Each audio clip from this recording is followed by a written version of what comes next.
जय श्री राम। आज आपका प्रश्न है कि एकादशी व्रत का उद्यापन करना चाहिए या कि नहीं। बहुत ही अद्भुत प्रश्न है। देखिए, एकादशी व्रत हम अध्यात्म में रह करके भगवान के चरणों में प्रेम करने के लिए हम एकादशी का व्रत करते हैं।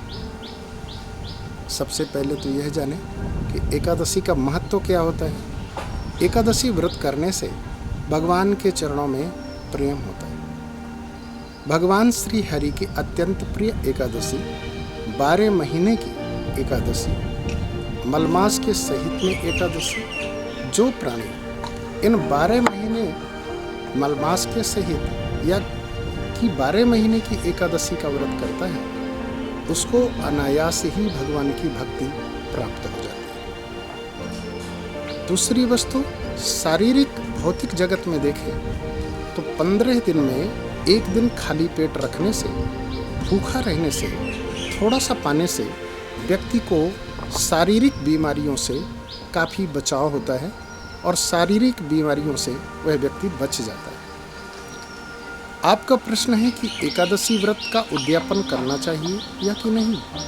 मैं आपसे निवेदन करूंगा, जब तक सामर्थ्य है तब तक आप एकादशी का व्रत अवश्य करें। उद्यापन बिल्कुल भी नहीं करना चाहिए।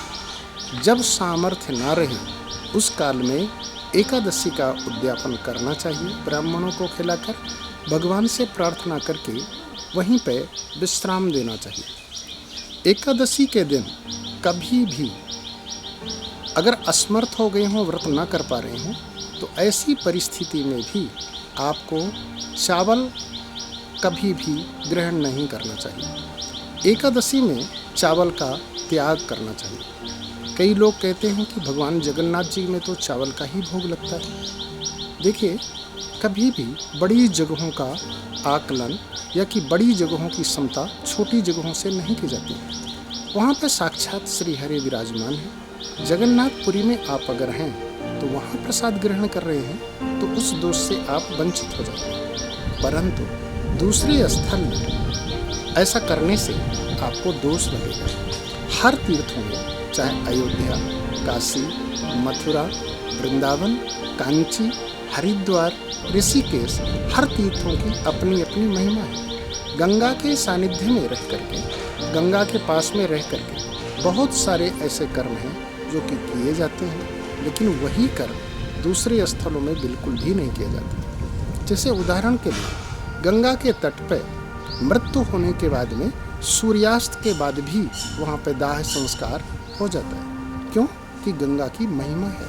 काशी में जाकर के देखें तो मणिकर्णिका घाट, हरिश्चंद्र घाट, इन घाटों में हमेशा लाशें जलाई जाती हैं, चिताएं जलती रहती हैं, तो वहाँ पर दोष नहीं लगता। लेकिन दूसरे स्थलों में जाने से सूर्यास्त के बाद में कभी भी अग्नि संस्कार नहीं करना चाहिए। शास्त्र विधि के द्वारा अगर देखते हैं तो सायंकाल को, रात्रि काल में अगर हम संस्कार करते हैं तो ऐसा मानना है लोक जगत में कि प्राणी अगले समय में वह दृष्टिहीन हो जाता है, क्योंकि हम सूर्यास्त के बाद में उस विधि को कर रहे हैं। इसलिए लोक रीत को भी हमें मानना चाहिए। गंगा के सानिध्य में या कि जहाँ पर विशेष विधान है वहाँ पर तो हम कर सकते हैं। उसी प्रकार से एकादशी में भी माने।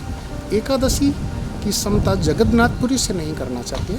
आप जहाँ पर है, जिस स्थल में हैं, उस क्षेत्र में देश रीत, कुल रीत, लोक रीत, वेद रीत, इन समस्त रीतियों को वहाँ की परंपरा दृष्टि से उसका पालन करना चाहिए। यही हमारा धर्म है। आपका प्रश्न है एकादशी का उद्यापन करें कि नहीं। अगर सामर्थ्य है तो बिल्कुल भी ना करें, और अगर शरीर असमर्थ हो चुका हो तो उद्यापन कर देना चाहिए। जय श्री राम।